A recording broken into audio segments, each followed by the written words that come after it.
Yo, what's up guys? Pernah nggak sih lu ketemu orang yang ilmunya seuprit tapi PD-nya selangit? Ngomongnya paling kenceng, paling yakin padahal isinya zong. Nah, hari ini kita bakal bahas kenapa fenomena sotoy ini ada di mana-mana. Dan semua ini berawal dari kisah seorang perampok paling konyol dalam sejarah. Kenalin, Mike Arthur Wheeler.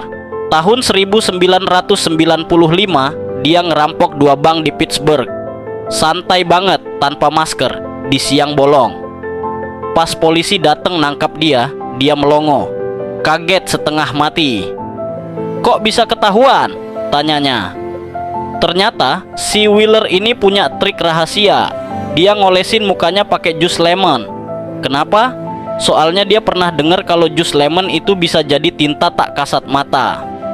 Logikanya dia, kalau tintanya nggak kelihatan, mukanya juga pasti nggak kelihatan di CCTV. Ilmunya dapat dari mana bang? Grup WA keluarga? Jelas idenya ngaco total. Mitos dipercaya, logika dibuang ke laut.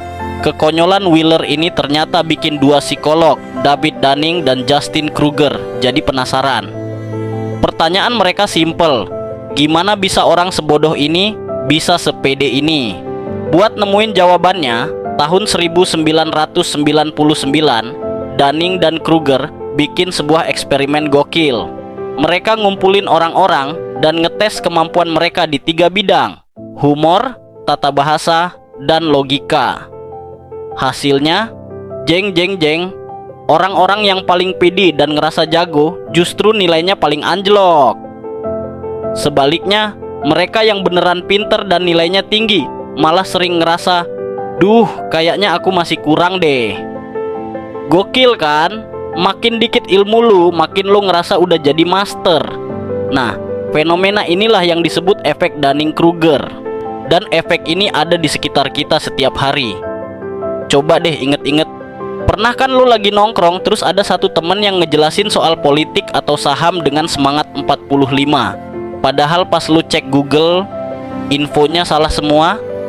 Atau temen kantor yang yakin banget dia paling jago padahal kerjaannya berantakan? Ini tuh persis kayak pepatah, tong kosong nyaring bunyinya. Makin kosong, makin berisik. Datanya juga ada loh. Di sebuah perusahaan, 42% insinyur yakin mereka termasuk dalam 5% teratas. Di kampus, 94% profesor ngerasa cara ngajar mereka di atas rata-rata. Secara statistik ini mustahil. Terus, kenapa bisa gitu? Gini deh logikanya, pakai lingkaran pengetahuan. Waktu lu baru belajar sesuatu, lingkaran pengetahuan lu kecil. Lu ngerasa udah tahu semua hal penting, padahal lu baru nyolek permukaannya doang. Tapi, makin dalam lu belajar, lingkaran itu makin besar. Dan lu sadar, gila, ternyata yang gua nggak tahu jauh lebih banyak. Paradoksnya di situ, makin banyak ilmu, makin sadar betapa bodohnya kita. Orang yang sotoy itu metakognisinya rendah. Simpelnya, mereka tuh nggak punya skill buat ngukur skill mereka sendiri. Nggak sadar kalau mereka tuh nggak tahu. Di dunia maya, ini lebih parah lagi. Suara paling kenceng sering datang dari mereka yang baru baca judul berita, tapi udah ngerasa paling paham dan pengen ngajarin semua orang. Kolom komentar, grup chat, influencer dadakan, mereka dengan PD nyebarin ilmu dangkal. Sementara itu, orang yang beneran ahli kadang malah diam. Mereka terlalu sadar betapa rumitnya suatu masalah, jadi mereka ragu buat ngasih pernyataan simple. Akibatnya, misinformasi nyebar cepet banget karena suara si paling sotoy ini yang paling lantang. Eits, tapi jangan salah, ternyata sedikit sotoy di awal itu ada gunanya juga. Kadang ketidaktahuan itu yang bikin kita berani ngambil langkah pertama. Waktu mau mulai sesuatu yang baru, bikin channel YouTube, nulis buku, belajar ngoding, kalau kita terlalu sadar betapa susahnya dan betapa banyaknya kekurangan kita, bisa-bisa kita malah nggak jadi mulai. Paralysis by analysis. Gue sendiri ngalamin. Waktu pertama bikin video, gue sotoy aja, nggak tahu kalau prosesnya seribet ini. Coba kalau gue tahu dari awal, mungkin channel ini nggak pernah ada. Jadi sedikit modal nekat, karena ketidaktahuan itu kadang jadi bensin pertama kita.